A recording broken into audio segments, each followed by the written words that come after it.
Good afternoon. Good afternoon, ma'am.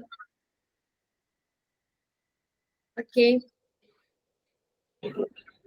നമ്മൾ കഴിഞ്ഞ ക്ലാസ്സിൽ ക്വസ്റ്റ്യൻസ് എഴുതിക്കൊണ്ടിരിക്കുകയായിരുന്നു അല്ലേ? എത്രണ്ണം എഴുതിയായിരുന്നു? 5 എഴുതി. 5 എഴുതി അല്ലേ? ഓക്കെ. ഇനി 6ാമത്തെ ക്വസ്റ്റ്യൻ എഴുതിക്കോ. ഇപ്പൊ ഇതിനകത്ത് ഫങ്ഷൻസിന്റെ ഇനി തരണ്ടല്ലോ. അതിനകത്ത് ഒന്നില്ലെങ്കിൽ നോക്കിയേ, what are the main functions of blood bank എന്ന്. അപ്പൊ അതിനകത്ത് ഒന്നില്ലെങ്കിൽ ചോദിക്കാം which of the following are the functions of blood bank എന്ന് ചോദിക്കാം.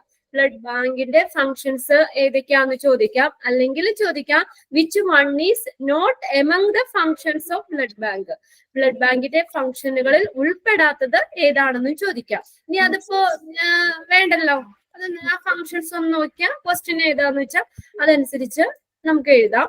പിന്നെ ലൊക്കേഷനാണ് നമ്മൾ പറഞ്ഞത്. അതിനകത്ത് നമ്മള് മോക്ക് ടെസ്റ്റ് തന്നിട്ടുണ്ടെന്ന് തോന്നുന്നു. നോക്കട്ടെ കേട്ടോ ഒന്ന്. അതിലും തന്നത് പിന്നെയും നമ്മൾ എഴുതണ്ടല്ലോ. ഓക്കെ, എഴുതിപ്പോമോ question?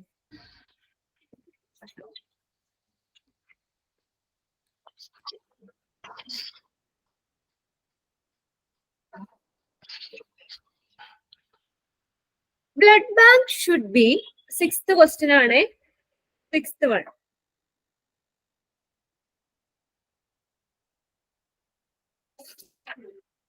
Blood bank should be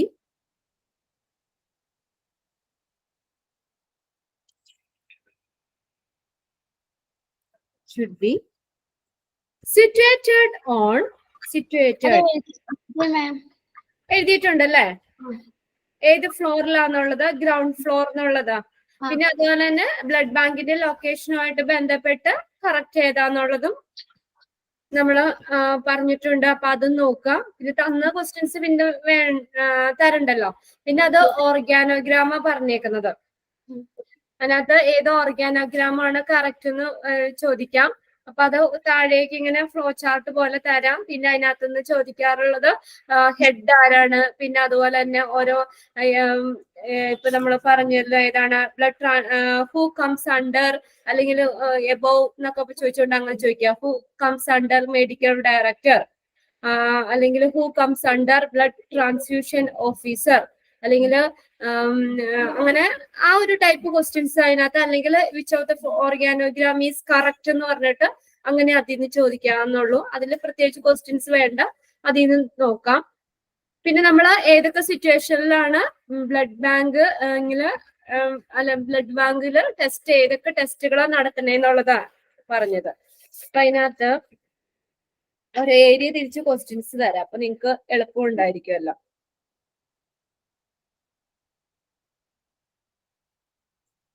okay, എഴുതിക്കോ. Which of the following test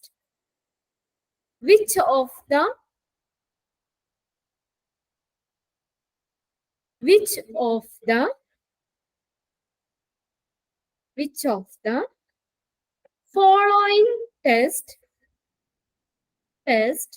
are done in the blood bank? Which of the following tests are done in the blood bank? ഏതൊക്കെ ടെസ്റ്റുകളാണ് ബ്ലഡ് ബാങ്കിൽ ചെയ്യുന്നതെന്നാണ് ചോദിച്ചേക്കുന്നത്. താഴെ തന്നിരിക്കുന്നതിൽ ഏതെല്ലാം ടെസ്റ്റുകളാണ് ബ്ലഡ് ബാങ്കിൽ ചെയ്യുന്നത്? Option A എഴുതിക്കോ, ABO group.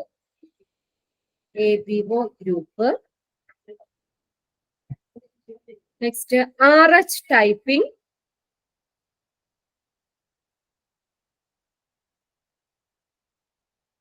C screening for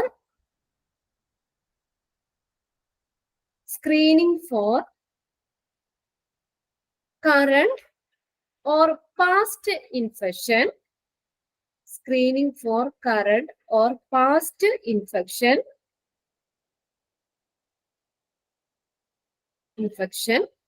Next, D all of the above.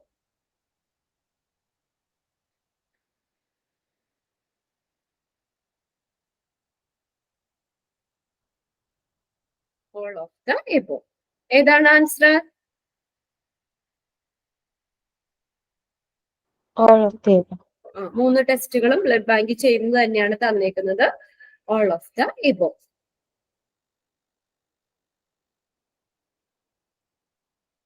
പിന്നെ ഇതിനകത്ത് ഇനി ഞാൻ ഓരോന്നും എടുത്ത് തരുന്നില്ല. നമ്മൾ പറഞ്ഞ കോൺസ്റ്റിറ്റ്യുവൻസ്, ബ്ലഡിലെ കോൺസ്റ്റിറ്റ്യുവൻസ് ഏതൊക്കെയാന്ന് ചോദിക്കാം, അല്ലെങ്കിൽ കമ്പോണൻസ് ഏതൊക്കെയാന്ന് ചോദിക്കാം. ഓരോന്നും RBC, platelet, white blood cells, plasma, അതിന്റെ ഓരോന്നിന്റെ ഫംഗ്ഷൻ ഇമ്പോർട്ടന്റ് ആണ് കേട്ടോ.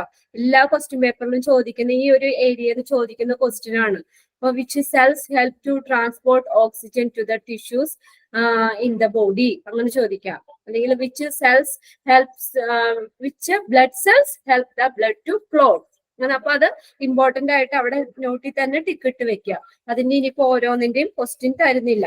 പിന്നെ കഴിഞ്ഞ ഒരു ക്വസ്റ്റ്യൻ പേപ്പറിൽ ചോദിച്ച ഒരു ക്വസ്റ്റ്യൻ ആണ്, നോക്കിയേ. Which of the following is correct regarding to the location of the blood bank? Just എഴുതണമെന്നില്ല, ക്വസ്റ്റ്യൻ ഒന്ന് കേട്ടാലും മതി. Which of the following is correct regarding to the location of the blood bank? First option A തന്നിരുന്നത് typically should be situated on the top floor. Should be option B, should be situated on the ground floor, on the second floor, none of the above. എവിടെയാ location? Ground ഫ്ലോറിലാണ്. Ground floor. പിന്നെ ഇതിനകത്ത് അപ്പൊ അതിന്റെ പ്രത്യേക ഇല്ല. Components ഏതൊക്കെയാന്ന് നോക്കുക. പിന്നെ അതിന്റെ ഓരോന്നിന്റെ ഫങ്ഷൻസ് നോക്കാം. പിന്നെ ബ്ലഡ് ട്രാൻസ്ഫ്യൂഷൻ എന്താണെന്ന് നമ്മൾ എഴുതിയിട്ടുണ്ട്. ഇനി ഇതിനകത്ത് നമ്മൾ ഓ നെഗറ്റീവിനെയാണ് യൂണിവേഴ്സൽ ഡോണർ എന്ന് പറയുന്നത്, AB പോസിറ്റീവ് ആണ് യൂണിവേഴ്സൽ റെസിപ്പിയന്റ് എന്ന് പറയുന്നത്. അത് രണ്ടും നോട്ട് ചെയ്ത് നോക്കണം. അത് ഏതാന്ന്? Which blood type is known as universal recipient. അത് പ്രത്യേകം ഇനി എഴുതണ്ട, അത് രണ്ടും ഒന്ന് നോട്ട് ചെയ്യണം കേട്ടോ. പിന്നെ നമ്മൾ കഴിഞ്ഞ ദിവസം എഴുതിയ ക്വസ്റ്റ്യൻ ആണ് which of the following mock ടെസ്റ്റിൽ തന്നിട്ടുണ്ടായിരുന്നു ഈ ക്വസ്റ്റ്യൻ. ഈ ഭാഗത്ത് നിന്ന് which of the following situation that require the blood transfusion needed? ഏതൊക്കെ സിറ്റുവേഷൻസിലാണ് ബ്ലഡ് ട്രാൻസ്ഫ്യൂഷൻ നമ്മൾ അത്യാവശ്യമായിട്ട് വരുന്നത്, അത് നോക്കണം. പിന്നെ ഇതുപോലെ job responsibility of blood bank manager, അതും നമ്മൾ എഴുതിയതാണ്, ഇനി എഴുതണ്ട. Which of the following is correct relating to the job responsibility of blood bank manager, അത് എഴുതിയിട്ടുണ്ട് കേട്ടോ. പിന്നെ ഇതിനകത്ത് ഹോസ്പിറ്റൽ അഡ്മിനിസ്ട്രേഷൻ വെരിഫൈ ചെയ്യുന്നത്, അതും എഴുതിയ ക്വസ്റ്റ്യൻ ആണ്, ഇനി വീണ്ടും എഴുതണ്ട. Which of the following is ensured by the hospital administration in blood bank? ഏതൊക്കെ ആണ് ഹോസ്പിറ്റൽ അഡ്മിനിസ്ട്രേഷൻ എൻഷുർ ചെയ്യുന്ന കാര്യങ്ങൾ ഏതൊക്കെയാണെന്നുള്ളതും നോക്കണം. പിന്നെ ഇതിനകത്ത് നമ്മൾ കമ്പോണൻസിൽ ഓരോന്ന് RBC, WBC, പ്ലാസ്മ, ഇതിന്റെയൊക്കെ നമ്മൾ പറഞ്ഞ പ്ലേറ്റ്ലെറ്റ്, അങ്ങനെ 4 കമ്പോണൻസ് പറഞ്ഞു. അതിന് ഞാൻ തന്നിട്ടുള്ള സയന്റിഫിക് നെയിമും ഒന്ന് നോട്ട് ചെയ്ത് വെച്ചോളൂ കേട്ടോ. ഒരു ക്വസ്റ്റ്യൻ ഇവിടെ ചോദിച്ചിട്ടുണ്ട്, വാട്ട് ഈസ് ദ, അത് ഞാൻ തന്നിട്ടുണ്ടായിരുന്നു മോക്ക് ടെസ്റ്റില്, what is the scientific name of WBC എന്ന് ചോദിച്ചിട്ടുണ്ട്, ലൂക്കോസൈറ്റ്. അപ്പൊ അതും കൂടി നോക്കുക. ഇനിയിപ്പോ എക്സ്ട്രാ ഒന്നും തരുന്നില്ല. പിന്നെ അതിന്റെ ഒരു ഇതും കൂടി എഴുതി വെച്ചോ, അതിനകത്തില്ല. ഞാൻ പറഞ്ഞായിരുന്നു ക്ലാസ്സിൽ, national blood donation month, national blood donation month ജനുവരി. ഓക്കെ, ഇനിയിപ്പോ നമുക്ക് വേണമെങ്കിൽ റിവിഷന്റെ സമയത്ത് ഒന്നുകൂടി നോക്കാം. ഇന്ന് നമുക്ക് പുതിയ ചാപ്റ്ററിലേക്ക് പോകാം.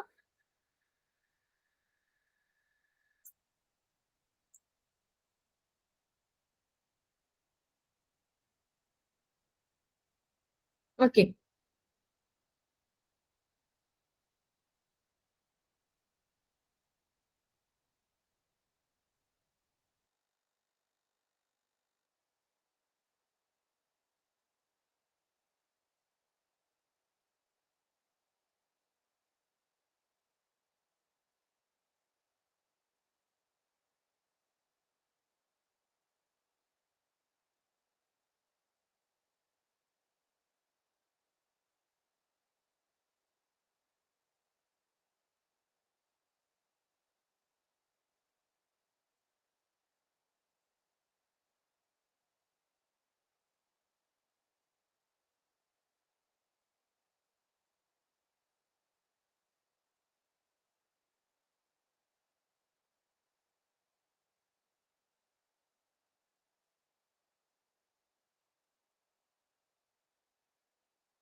ഓക്കെ, സോറി ട്ടാ, ഇവിടെ ഒരു ചെറിയൊരു പ്രശ്നമായിട്ടാണ് 2-3 മിനിറ്റ് ഇതായത്. നിങ്ങളുടെ നോട്ട്സ് ഒന്ന് ഇതിലേക്ക് ഇടാൻ വേണ്ടിയിട്ട് വെയിറ്റ് ചെയ്താണ് കേട്ടോ. നോക്കി, ചാപ്റ്റർ 19 നമ്മൾ എടുക്കുന്നത് central sterile supply department, CSSD എന്ന് പറയും. അപ്പൊ ഫസ്റ്റ് ക്വസ്റ്റ്യൻ തന്നെ എക്സ്പാൻഡ് CSSD ആണ് കേട്ടോ. എന്താണ് സെൻട്രൽ സ്റ്റെറൈൽ സപ്ലൈ ഡിപ്പാർട്ട്മെന്റ്? കണ്ടിട്ടുണ്ടോ ഹോസ്പിറ്റലിൽ? ഇങ്ങനെ സാധാരണ ഹോസ്പിറ്റലിൽ അത്ര ഇതായിട്ട് കാണുന്നില്ല. വലിയ വലിയ ഹോസ്പിറ്റലില് ഈ സ്റ്റെറിലൈസേഷൻ ഒക്കെ ചെയ്യാൻ വേണ്ടിയിട്ട് ഒരു ഡിപ്പാർട്ട്മെന്റ് തന്നെയുണ്ട്. കണ്ടിട്ടുണ്ടോ അങ്ങനെ ഒരു ഡിപ്പാർട്ട്മെന്റ് CSSD? ഉണ്ട്. എന്തിനു വേണ്ടിയിട്ടാ ഈ ഒരു ഡിപ്പാർട്ട്മെന്റ്? അത് ഇവിടെ എന്താ ചെയ്യുന്നേ? ഈ ഒരു ഡിപ്പാർട്ട്മെന്റില് എന്തൊക്കെ കാര്യങ്ങൾ അവിടെ ചെയ്യുന്നേ? ആ പേരിൽ നിന്ന് തന്നെ ഉണ്ടല്ലോ, സ്റ്റെറൈൽ അല്ലെ, സ്റ്റെറിലൈസേഷൻ ഒക്കെയാണ്. എക്യുപ്മെന്റ്സ് ഹോസ്പിറ്റൽസിലൊക്കെ ഒത്തിരി എക്യുപ്മെന്റ്സ് യൂസ് ചെയ്യുന്നുണ്ട്. അപ്പൊ ആ ഒരു എക്യുപ്മെന്റ്സ് ഒക്കെ എന്താ സ്റ്റെറിലൈസേഷൻ ചെയ്യാണ് ചെയ്യുന്നത്. വീണ്ടും അത് റീയൂസ് ചെയ്യാൻ വേണ്ടിയിട്ട് അത് സ്റ്റെറിലൈസ് ചെയ്തെടുക്കുന്നു. അത് പല മെത്തേഡുകളുണ്ട്, അതൊക്കെ ഡീറ്റെയിൽ ആയിട്ട് നമുക്ക് ചാപ്റ്ററിൽ പഠിക്കാം. ഇപ്പൊ എന്ന് പറഞ്ഞാൽ വളരെ ഇമ്പോർട്ടന്റ് ആണ്. എന്തിനാ ഇങ്ങനെയൊക്കെ ചെയ്യുന്നേ? ഈ സ്റ്റെറിലൈസേഷൻ ചെയ്യുന്ന എന്തിനാ? എന്താണ്? അണുവിമുക്തമാക്കാൻ വേണ്ടിയിട്ട് അല്ലെ? അത് ഇൻഫെക്ഷൻ ഒന്നും ഇല്ലാതിരിക്കാൻ വേണ്ടിയിട്ട്. ഇപ്പൊ ഒരു സർജറി ഒക്കെ കഴിഞ്ഞു, അപ്പൊ നമ്മൾ ആ ഉപയോഗിക്കുന്ന സിസേഴ്സ് അല്ലെങ്കിൽ ആ സർജറി ചെയ്യാൻ വേണ്ടി ഉപയോഗിക്കുന്ന ഇൻസ്ട്രുമെന്റ്സ് അത് സ്റ്റെറിലൈസ് ചെയ്തില്ലെങ്കിൽ, അത് അല്ലെങ്കിൽ അത് മൈക്രോബ്സ് എന്തെങ്കിലും ഉണ്ടെങ്കിൽ ആ വൂണ്ടിൽ തന്നെ അയാൾക്ക് വീണ്ടും ഇൻഫെക്ഷൻ ആവാനുള്ള ചാൻസ് ഉണ്ട് അല്ലെ? അപ്പൊ എടുക്കുന്ന ആ എക്യുപ്മെന്റ്സ്, ഇൻസ്ട്രുമെന്റ്സ് ഒക്കെ വളരെ സ്റ്റെറിലൈസ് ആയിരിക്കണം, നല്ല അണുവിമുക്തമായിരിക്കണം. എങ്കിൽ മാത്രമാണ് അത് എന്താ പറയാ, ഇനി പാസ്റ്റ് ഇൻഫെക്ഷന് അല്ലെങ്കിൽ ചാൻസ് ഉണ്ട്. അപ്പൊ അതുകൊണ്ട് ഹോസ്പിറ്റലിനെ സംബന്ധിച്ച് വളരെ ഇമ്പോർട്ടന്റ് ആയിട്ടുള്ള ഒരു ഡിപ്പാർട്ട്മെന്റ് തന്നെയാണ് CSSD എന്ന് പറയുന്നത്. ഫംഗ്ഷൻ എന്താ? അവിടെ ഈ ഹോസ്പിറ്റലിലേക്ക് ഓരോ ഡിപ്പാർട്ട്മെന്റിലേക്കും ആവശ്യമുള്ള ടൂൾസുകള്, എക്യുപ്മെന്റ്സ് ഒക്കെ സ്റ്റെറിലൈസ് ചെയ്യുന്നു, അണുവിമുക്തമാക്കുന്നു. Okay, from an infection control view, it is necessary to make sure that proper disinfection of surgical equipment is done. അല്ലെ? ഇൻഫെക്ഷൻ കൺട്രോൾ വ്യൂ അനുസരിച്ച് വളരെ അത്യാവശ്യമായിട്ടുള്ള കാര്യമാണ്. എന്താണ്? ഈ സർജിക്കൽ എക്യുപ്മെന്റ്സ് ഒക്കെ ഡിസ്ഇൻഫെക്ഷൻ, അണുവിമുക്തമാക്കുക, അണുനശീകരണം, അതിനെ ഇൻഫെക്ഷൻ ഒന്നും ഇല്ലാതെ ഡിസ്ഇൻഫെക്ട് ചെയ്യുക എന്നുള്ളത് വളരെ അണുവിമുക്തമാണ് എന്ന് ഉറപ്പുവരുത്തുക അല്ലെ? അപ്പൊ അത് വളരെ അത്യാവശ്യമായിട്ടുള്ള കാര്യമാണ്. അല്ലെങ്കിൽ ഈ എക്യുപ്മെന്റ്സ് തന്നെ എന്താ സ്റ്റെറിലൈസ് ചെയ്തില്ലെങ്കിൽ ആ എക്യുപ്മെന്റ്സ് വഴി തന്നെ ഇൻഫെക്ഷൻ വരാനുള്ള ചാൻസ് ഉണ്ടാവും. അതുകൊണ്ട് വളരെ ഇമ്പോർട്ടന്റ് ആയിട്ടുള്ള കാര്യമാണ് ഇത്. If the instruments are microbially contaminated or tainted എന്ന് പറഞ്ഞാൽ അണുവിമുക്ത, മലിനമാവുക എന്നുള്ളതാണ് ഈ കണ്ടാമിനേറ്റഡ് അല്ലെങ്കിൽ ടൈൻഡ് എന്ന് പറഞ്ഞാലും ശരിയാണ്. ഈ ഇൻസ്ട്രുമെന്റ്സ് തന്നെ നമ്മൾ അതിന് ഉപയോഗിക്കുന്ന ആ സർജറി ഒക്കെ ചെയ്യാൻ വേണ്ടി ഉപയോഗിക്കുന്ന ഇൻസ്ട്രുമെന്റ്സ് തന്നെ മലിനമാവുകയാണെങ്കിൽ എന്താണ്? This leads to an increased likelihood of contamination and later infection of surgical wound. അപ്പൊ ആ എടുക്കുന്ന ഇൻസ്ട്രുമെന്റ്സ് തന്നെ ഒരു മലിനമാണ്, അത് കണ്ടാമിനേറ്റഡ് ആണെങ്കിൽ എന്ത് പറ്റുന്നു? ഇത് ആ ഇൻഫെക്ഷനെ കൂടെ തന്നെ എന്താ പറയാ, സർജിക്കൽ വൂണ്ടിൽ തന്നെ വീണ്ടും ഇൻഫെക്ഷൻ ആവാനുള്ള ചാൻസ് ഉണ്ട്. അതുകൊണ്ട് as a result appropriate sterilisation of surgical instrument is suggested. ഒരു കൃത്യമായിട്ടുള്ള സ്റ്റെറിലൈസേഷൻ, സർജിക്കൽ ഇൻസ്ട്രുമെന്റ്സിന്റെ അപ്രോപ്രിയേറ്റ് ആയിട്ടുള്ള ഒരു സ്റ്റെറിലൈസേഷൻ സജസ്റ്റ് ചെയ്തു. അതെന്താ? As the one of the basic and accepted measure against surgical site infection. അതൊന്ന് കറക്റ്റ് ചെയ്തേ. പ്രിന്റഡ് നോട്ടിൽ എഴുതിയേക്കുന്നത് തെറ്റാണ്. സർജിക്കൽ സൈറ്റ് ഇൻഫെക്ഷൻ എന്നാണ്. അപ്പോ ഇങ്ങനെ ഈ surgical site infection, SSI, surgical site ഇൻഫെക്ഷന് അങ്ങനെ എതിരായിട്ട്, ആ സർജറി മൂലം ഇൻഫെക്ഷൻ കാര്യങ്ങൾ വരാതിരിക്കാനായിട്ട് അതിനെതിരായിട്ടുള്ള ഒരു ശാസ്ത്രീയവും ഒരു അംഗീകൃതമായിട്ടുള്ള നടപടികളിൽ ഒന്നായിട്ട് ഈ സ്റ്റെറിലൈസേഷൻ ഓഫ് സർജിക്കൽ ഇൻസ്ട്രുമെന്റ് എന്നുള്ളത് സജസ്റ്റ് ചെയ്തു എന്ന് പറയുന്നത്. ആസ് ദ റിസൾട്ട്, ഫലമായിട്ട് appropriate sterilisation of surgical instruments appropriate ആയിട്ട് സ്റ്റെറിലൈസേഷൻ ചെയ്യണം എന്ന് സജസ്റ്റ് ചെയ്തു. അത് എന്തിന്റെ എതിരായിട്ടാണ്? സർജിക്കൽ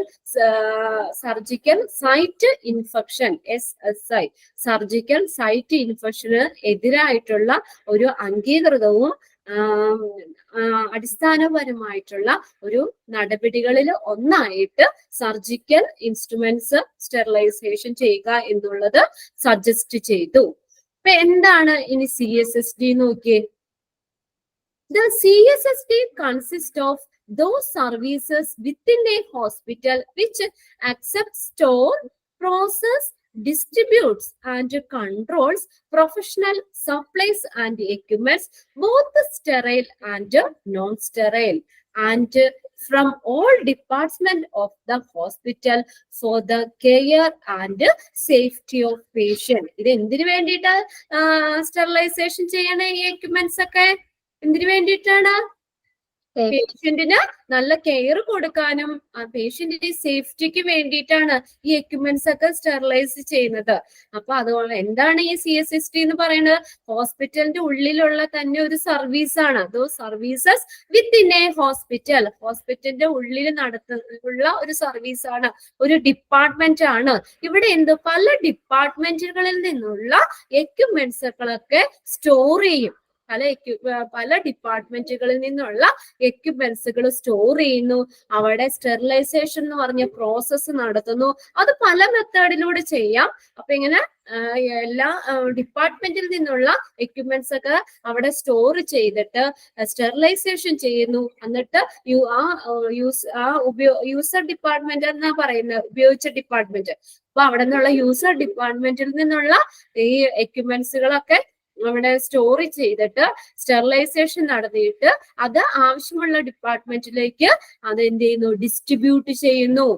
ഓക്കെ, അതാണ് CSSD. ഇവിടെ നോക്കിയേ, from all department of the hospital. അത് എന്തിനു വേണ്ടിയിട്ടാണ്? അത് ഇതിനകത്ത് പറയുന്നുണ്ട് both sterile and non sterile എന്ന് പറയുന്നുണ്ട്. സ്റ്റെറിലൈസ് ചെയ്തതും അല്ലാത്തതുമായിട്ടുള്ള എക്യുപ്മെന്റ്സുകളെല്ലാം എല്ലാ ഡിപ്പാർട്ട്മെന്റിലേക്കും എന്ത് ചെയ്യുന്നു? അവരത് സപ്ലൈ ചെയ്യുന്നു. ഇതെല്ലാം എന്തിനു വേണ്ടിയിട്ടാണ്? Care and safety of patients. പേഷ്യന്റിന്റെ സേഫ്റ്റിക്കും കെയറിനൊക്കെ വേണ്ടിയിട്ടാണ് ഈ സ്റ്റെറിലൈസേഷൻ ചെയ്യുന്നത്. ഒരു ചെറിയൊരു ഡെഫിനിഷൻ ആയിട്ട് എഴുതിക്കോട്ടോ. CSSD ഹെഡിങ് കൊടുക്കുക, chapter 19 CSSD, central sterile supply department. ഇതൊരു ക്വസ്റ്റ്യൻ പേപ്പർ ചോദിച്ചിട്ടുള്ള ക്വസ്റ്റ്യൻ ആണ്. ഞങ്ങൾക്ക് തന്ന PDF ഫയലിൽ 21ാമത്തെ ചാപ്റ്റർ ആണിത്. 21 കിടക്കുന്നേ. ഓക്കെ, ചാപ്റ്ററിന്റെ പേര് നിങ്ങൾ നോക്കണ്ട. എന്നാ 21 ആണെങ്കിൽ അങ്ങനെ കിടന്നു. ഇവിടെ എന്റെ അടുത്തിരിക്കുന്ന പ്രിന്റഡില് 19 കിടക്കുന്നത് കേട്ടോ. ചാപ്റ്റർ 21 തന്നെ നിങ്ങൾ കൊടുത്തോ. ചാപ്റ്റർ 21 അങ്ങനെ എന്തെങ്കിലും ഉണ്ടെങ്കിൽ ഒന്ന് പറയണം കേട്ടോ. നിങ്ങൾ അല്ലെങ്കിൽ പിന്നെ ഈ എക്സാമിന് പോർഷൻസ് തരുമ്പോഴാണെങ്കിലും നമ്മളെ ചാപ്റ്റർ നിങ്ങൾ ഹെഡിങ്ങിനേക്കായി ഇമ്പോർട്ടൻസ് ചാപ്റ്ററിന്റെ പേരുകൾ നോക്കാം കേട്ടോ. യാതൊരു കൺഫ്യൂഷൻ വരരുത്. അപ്പൊ 21 ആണെങ്കിൽ അങ്ങനെ എഴുതിക്കോ, central sterile supply department CSSD. ഈ ഒരു ക്വസ്റ്റ്യൻ പ്രീവിയസ് ഇയറിൽ ചോദിച്ചിട്ടാണ് എക്സ്പാൻഡ് CSSD എന്ന്. അപ്പൊ അതുകൊണ്ട് ഫുൾ ആയിട്ട് തന്നെ എഴുതുക പേര്, central sterile supply department.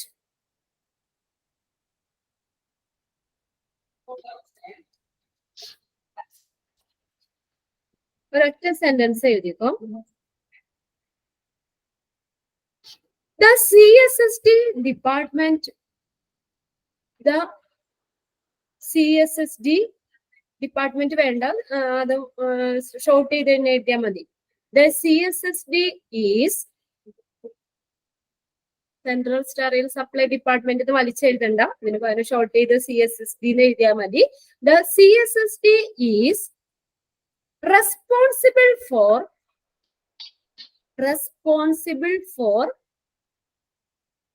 preparing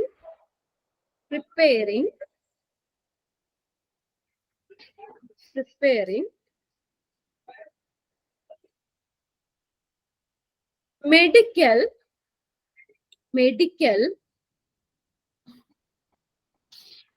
or surgical, medical അല്ലെങ്കിൽ surgical, medical or surgical supplies and equipment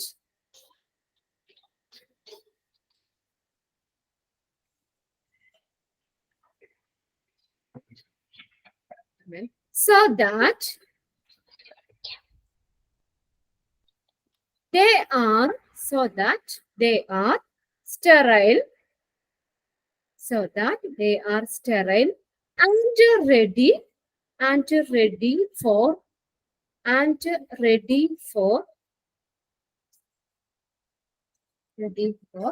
using patient care. Okay. ഇത്രേ ഉള്ളൂ. CSSD എന്ന് പറഞ്ഞ അവിടെ സ്റ്റെറിലൈസേഷൻ ആണ് ചെയ്യുന്നത്. പല ഡിപ്പാർട്ട്മെന്റിൽ നിന്നും കളക്ട് ചെയ്യുന്ന എക്യുപ്മെന്റ്സുകളൊക്കെ അവിടെ കൊണ്ടുവന്നിട്ട് അവിടെ സ്റ്റെറിലൈസേഷൻ എന്ന് പറഞ്ഞ പ്രോസസ്സ് നടത്തിയിട്ട് അത് വീണ്ടും തിരിച്ച് ആ ഡിപ്പാർട്ട്മെന്റ് ആവശ്യമുള്ള ഡിപ്പാർട്ട്മെന്റിലേക്കൊക്കെ എത്തിക്കുകയാണ് ചെയ്യുന്നത്. ഓക്കെ, ഇനി അതിന്റെ നോക്കി ഒബ്ജക്റ്റീവ്സ് ആൻഡ് ഫങ്ഷൻസ്. എന്തൊക്കെയാണ് CSSDയുടെ ഫങ്ഷൻസ് വരുന്നത്, അല്ലെങ്കിൽ ഒബ്ജക്റ്റീവ്സ് എന്തൊക്കെയാണ്? ഫസ്റ്റ് നമ്മൾ പറഞ്ഞു എന്താണ്, to supply sterilised material, sterilise ചെയ്ത മെറ്റീരിയലുകൾ സപ്ലൈ ചെയ്യുക, ടു സപ്ലൈ സ്റ്റെറിലൈസ്ഡ് മെറ്റീരിയൽ. രണ്ടാമത്തെ നോക്കിയേ, to contribute a reduction in the incidence of hospital infection. എന്താണ്, ഹോസ്പിറ്റലില് ഇൻഫെക്ഷനുമായിട്ട് ബന്ധപ്പെട്ട് വരുന്ന ഇൻസിഡൻസ്, സംഭവങ്ങളൊക്കെ റെഡ്യൂസ് ചെയ്യുക, അല്ലെങ്കിൽ ആ റെഡ്യൂസ് ചെയ്യാനുള്ള കോൺട്രിബ്യൂട്ട് ചെയ്യുക, അതിനുള്ള സംഭാവനകൾ ചെയ്യുക. ഹോസ്പിറ്റലില് ഇൻഫെക്ഷൻസുമായിട്ട് ബന്ധപ്പെട്ട് വരുന്ന സംഭവങ്ങൾ, അങ്ങനെ ഇൻഫെക്ഷൻ ഉണ്ടാകാതെ നോക്കുക, അതല്ലേ CSSD ചെയ്യുന്നത്. അപ്പൊ ഹോസ്പിറ്റലില് ഇൻഫെക്ഷനുമായിട്ട് ബന്ധപ്പെട്ട് വരുന്ന ആ ഇൻസിഡൻസ് ഒക്കെ റെഡ്യൂസ് ചെയ്യുക, കുറയ്ക്കാനായിട്ടുള്ള കോൺട്രിബ്യൂഷൻ നടത്തുക. To contribute a reduction in the incidence of hospital infection. Clear അല്ലേ? ക്ലിയർ ആയില്ലേ? ഹോസ്പിറ്റലില് ഇൻഫെക്ഷൻ മൂലം ഉണ്ടാകുന്ന സംഭവങ്ങള്, ഇൻഫെക്ഷൻ ഒന്നും ഇല്ലാതിരിക്കുക, അതാണ് ഉദ്ദേശിക്കുന്നത്. ഹോസ്പിറ്റലിൽ ഇൻഫെക്ഷൻ മൂലം ഉണ്ടാകുന്ന ഇൻസിഡൻസ്, സംഭവങ്ങളൊക്കെ കുറയ്ക്കുക. സ്റ്റെറിലൈസേഷൻ നടത്തി കഴിഞ്ഞാൽ അങ്ങനെ പ്രശ്നം ഉണ്ടാവില്ലല്ലോ. അപ്പൊ അങ്ങനെ അത് കുറയ്ക്കാൻ, അങ്ങനെ ഉണ്ടാകുന്ന സംഭവങ്ങൾ കുറയ്ക്കാനുള്ള കോൺട്രിബ്യൂഷൻ ചെയ്യുക. നെക്സ്റ്റ് നോക്കിയേ, to avoid duplication of expensive equipments. Important ആയിട്ടുള്ള point, to avoid the duplication of expensive equipments. അപ്പൊ ചില എക്യുപ്മെന്റ്സ് ഒക്കെ വളരെ എക്സ്പെൻസീവ് ആണ്. അപ്പൊ നമ്മളത് ഒരു പ്രാവശ്യം യൂസ് ചെയ്തിട്ട് അത് കഴിഞ്ഞ് പിന്നെ വാങ്ങുക, അങ്ങനെ അതിന്റെ ആ ഡ്യൂപ്ലിക്കേഷൻ, ആവർത്തനം നമുക്ക് ഒഴിവാക്കാൻ പറ്റും അല്ലെ. ഇതിപ്പോ ഒരു പ്രാവശ്യം ഉപയോഗിച്ച ആ ഒരു എക്യുപ്മെന്റ് നമ്മൾ സ്റ്റെറിലൈസ് ചെയ്ത് കഴിഞ്ഞാൽ വീണ്ടും എന്താ പറയാ, ആ എക്യുപ്മെന്റ് തന്നെ നമുക്ക് ഉപയോഗിക്കാമല്ലോ. അപ്പൊ അവിടെ ഡ്യൂപ്ലിക്കേഷൻ ഒഴിവാക്കാം. അത് പിന്നെ മേടിക്കാനുള്ള പിന്നെയും കാശ് വേണം, പിന്നെ അതുകൂടാതെ അത് വെക്കാനുള്ള ഒരു സ്പേസ് നമ്മൾ കണ്ടെത്തണം അല്ലെ. അപ്പൊ ഓരോ പ്രാവശ്യം നമുക്ക് പുതിയത് മേടിക്കാൻ പറ്റുമോ? ഓരോ പ്രാവശ്യം വളരെ എക്സ്പെൻസീവ്, ഭയങ്കര വിലയുള്ള മെറ്റീരിയൽസ്, എക്യുപ്മെന്റ്സ് നമുക്ക് എപ്പോഴും നമുക്ക് മേടിക്കാൻ പറ്റുമോ? അപ്പൊ അതുകൊണ്ട് ഇങ്ങനെ ഒരു പ്രാവശ്യം ഉപയോഗിച്ചിട്ട് അത് സ്റ്റെറിലൈസ് ചെയ്തെടുക്കാം. അപ്പൊ നമുക്ക് വീണ്ടും അത് ഉപയോഗിക്കാം. അതുമൂലം നമുക്ക് ആ ഡ്യൂപ്ലിക്കേഷൻ ഒഴിവാക്കാം. Okay, to avoid the duplication of expensive equipments. വളരെ എക്സ്പെൻസീവ് ആയിട്ടുള്ള എക്യുപ്മെന്റ്സിന്റെ ഡ്യൂപ്ലിക്കേഷൻ ഒഴിവാക്കാം. ഒരു പ്രാവശ്യം ഉപയോഗിച്ചിട്ട് വീണ്ടും നമുക്ക് അത് സ്റ്റെറിലൈസ് ചെയ്ത് ഉപയോഗിക്കാം, വീണ്ടും സ്റ്റെറിലൈസ് ചെയ്ത് ഉപയോഗിക്കാം. അപ്പൊ അങ്ങനെ എക്സ്പെൻസീവ് അല്ലേ, അത് എപ്പോഴും മേടിച്ച് ഹോസ്പിറ്റലിൽ നിന്ന് കാശും കളയണ്ട. പിന്നെ ഓരോ പ്രാവശ്യം മേടിക്കുമ്പോൾ ആ എക്യുപ്മെന്റ്സ് വെക്കാനുള്ള സ്പേസും കണ്ടെത്തണ്ടേ. അതുകൊണ്ട് ആ ഒരു ഇമ്പോർട്ടന്റ് ആയിട്ടുള്ള ഫംഗ്ഷൻ വന്നത്. എടുത്തു നോക്കിയേ, to keep records of efficiency of cleaning, disinfection and sterilisation process. അടുത്തത് ഒരു ഫംഗ്ഷൻ എന്ന് പറഞ്ഞാൽ CSSD, to keep the record of efficiency of cleaning, ക്ലീനിങ്ങിന്റെ എഫിഷ്യൻസി കാണിക്കുന്ന റെക്കോർഡ് കീപ്പ് ചെയ്യുക. എങ്ങനെയൊക്കെയാണ് ക്ലീനിങ്, അതിന്റെ ആ ഒരു ഗുണനിലവാരം, എഫിഷ്യൻസി, ഗുണം കാണിക്കുന്ന റെക്കോർഡ് കീപ്പ് ചെയ്യുക. പിന്നെ അതുപോലെ ഡിസിൻഫെക്ഷൻ ചെയ്യണതിന്റെ സ്റ്റെറിലൈസേഷൻ പ്രോസസ്സ്, ഇതൊക്കെ ആയിട്ടുള്ള ബന്ധപ്പെട്ട് വരുന്ന റെക്കോർഡുകൾ കീപ്പ് ചെയ്യുക. ഏതൊക്കെ അതിനകത്ത് തന്നെ efficiency of cleaning, disinfection and sterilisation process. ക്ലീനിങ്ങിന്റെ എഫിഷ്യൻസി, ഡിസിൻഫെക്ഷൻ, സ്റ്റെറിലൈസേഷൻ പ്രോസസ്സ്, ഇതൊക്കെ ആയിട്ട് ബന്ധപ്പെട്ട് വരുന്ന റെക്കോർഡുകൾ കീപ്പ് ചെയ്യുക. നെക്സ്റ്റ് 5th പോയിന്റ് നോക്കിയേ. To exhibit and impose controls necessary to avoid the cross infection. എന്താണ് ക്രോസ് ഇൻഫെക്ഷൻ തടയുന്ന? ക്രോസ് ഇൻഫെക്ഷൻ എന്ന് പറഞ്ഞാൽ എന്താണ്? ക്രോസ് ഇൻഫെക്ഷൻ ട്രാൻസ്ഫർ ചെയ്യുന്നത്, ഹാർംഫുൾ ആയിട്ടുള്ള മൈക്രോ ഓർഗാനിസംസ് ട്രാൻസ്ഫർ ചെയ്യുന്നതിനാണ് ക്രോസ് ഇൻഫെക്ഷൻ എന്ന് പറയുന്നത്. അവിടെ ജസ്റ്റ് വേണമെങ്കിൽ ഒന്ന് എഴുതി വെച്ചോ, cross infection. Cross infection is the transfer of cross infection is the transfer of harmful microorganisms. ഈ ഹാർംഫുൾ ആയിട്ടുള്ള മൈക്രോ ഓർഗാനിസംസ് ട്രാൻസ്ഫർ ചെയ്യുന്നതാണ് ക്രോസ് ഇൻഫെക്ഷൻ എന്ന് പറയുന്നത്. ടു അവോയ്ഡ് എന്ന് വെച്ചാൽ പ്രിവെന്റ് എന്നുള്ള മീനിങ്ങിന്, തടയുക. അപ്പൊ എന്തിനു വേണ്ടിയിട്ടാണ്? ഈ ക്രോസ് ഇൻഫെക്ഷൻ തടയുന്നതിന് ആവശ്യമായിട്ടുള്ള ആ നിയന്ത്രണങ്ങള് പ്രദർശിപ്പിക്കുകയും അത് ചുമത്തുകയും ചെയ്യുക. Impose and control necessary to avoid the cross infection. അപ്പൊ ക്രോസ് ഇൻഫെക്ഷൻ ഒരാളിൽ നിന്ന് മറ്റൊരാളിലേക്ക് ആ ഇൻഫെക്ഷൻ മൈക്രോ ഓർഗാനിസം ട്രാൻസ്ഫർ ചെയ്യുന്നതിന് പ്രിവെന്റ് ചെയ്യുക. അപ്പൊ ഒരാളിൽ ഉപയോഗിച്ച ആ സാധനം നമ്മൾ അതേപോലെ തന്നെ മറ്റൊരാൾക്ക് ആ ഇത് സെയിം എക്യുപ്മെന്റ്സ് നമ്മൾ സ്റ്റെറിലൈസേഷനും ചെയ്യാതെ ഉപയോഗിച്ച് ചെയ്യുന്ന അയാളിൽ നിന്ന് എന്ത് മൈക്രോ ഓർഗാനിസംസ് നെക്സ്റ്റ് അത് ഉപയോഗിച്ച ആ എക്യുപ്മെന്റ് ഉപയോഗിച്ച ആളിലേക്ക് പകരാൻ ചാൻസ് ഉണ്ട്. അപ്പൊ അങ്ങനെ ക്രോസ് ഇൻഫെക്ഷൻ പ്രിവെന്റ് ചെയ്യുന്നതിന് നടപടികൾ, അതിന് ആവശ്യമായിട്ടുള്ള നിയന്ത്രണങ്ങൾ ചുമത്തുകയും അതുപോലെ തന്നെ അത് എക്സിബിറ്റ് ചെയ്യുക, ഇമ്പോസ് ചെയ്യുക, ചുമത്തുകയും പ്രദർശിപ്പിക്കുകയും ചെയ്യുക. To exhibit and impose controls necessary to avoid cross infection. Cross infection തടയുന്നതിന് ആവശ്യമായിട്ടുള്ള നിയന്ത്രണങ്ങൾ പ്രദർശിപ്പിക്കുകയും ചുമത്തുകയും ചെയ്യുക. 6th point. To maintain an inventory of supplies and equipments. എന്ത് ചെയ്യുക? To maintain an inventory of supplies and equipments. ഈ നമ്മൾ സപ്ലൈ ചെയ്യുന്ന സപ്ലൈസിന്റെയും എക്യുപ്മെന്റ്സിന്റെയും ഒക്കെ വിവര പട്ടികകൾ മെയിൻറ്റെയിൻ ചെയ്യുക. ഇത്ര എക്യുപ്മെന്റ്സ് നമ്മൾ സപ്ലൈ ചെയ്തു, പിന്നെ അതുപോലെ തന്നെ നമ്മൾ സപ്ലൈ ചെയ്യുന്നതിന് എത്ര ഡിപ്പാർട്ട്മെന്റിലേക്കൊക്കെയാണ് കൊടുത്തത്, അതുപോലെ ഏതൊക്കെ എക്യുപ്മെന്റ്സ് ആണ്, അങ്ങനെ അതൊക്കെ ആയിട്ട് ബന്ധപ്പെട്ട് വരുന്ന ആ രജിസ്റ്റർ, ആ ഇൻവെന്ററി വിവര പട്ടികകൾ മെയിൻറ്റെയിൻ ചെയ്യുക. അപ്പൊ എപ്പോഴും അവിടെ റെക്കോർഡിങ്ങില് ഇപ്പൊ എത്ര ഇതുണ്ട്, ഇപ്പൊ എത്ര എന്താ എക്യുപ്മെന്റ്സ് ഉണ്ട്, സപ്ലൈ ഉണ്ട്, ഇങ്ങനെയുള്ള കാര്യങ്ങളൊക്കെ നമ്മൾ എപ്പോഴും അതിന്റെ ഒരു വിവര പട്ടികകൾ മെയിൻറ്റെയിൻ ചെയ്യണം. To maintain and inventory of supplies and equipments. സപ്ലൈകളുടെയും എക്യുപ്മെന്റ്സിന്റെയും ഇൻവെന്ററി എന്ത് ചെയ്യണം? മെയിൻറ്റെയിൻ ചെയ്യണം. Okay. Next 7th one. To arrange a safe environment for the patients and staff. എന്താണ്? ഒരു പേഷ്യൻസിനും സ്റ്റാഫിനും ഒക്കെ ഒരു നല്ലൊരു സേഫ് ആയിട്ടുള്ള അന്തരീക്ഷം അറേഞ്ച് ചെയ്യുക. To arrange a safe environment for the patients and staff. പേഷ്യൻസിനും സ്റ്റാഫിനും ഒക്കെ വേണ്ടിയിട്ടുള്ള ഒരു സേഫ് ആയിട്ടുള്ള ഒരു എൻവയോൺമെന്റ് അറേഞ്ച് ചെയ്യുക. ഇതൊക്കെയാണ് ഈ CSST ഒബ്ജക്റ്റീവ്സിൽ വരുന്നത്. 7 പോയിന്റ് ഉണ്ട്. ഒന്ന് വായിച്ചു നോക്കി നിങ്ങൾ. ഏതെങ്കിലും പോയിന്റ്സ് കിട്ടാത്തതുണ്ടോ ഒന്ന് നോക്കുക കേട്ടോ.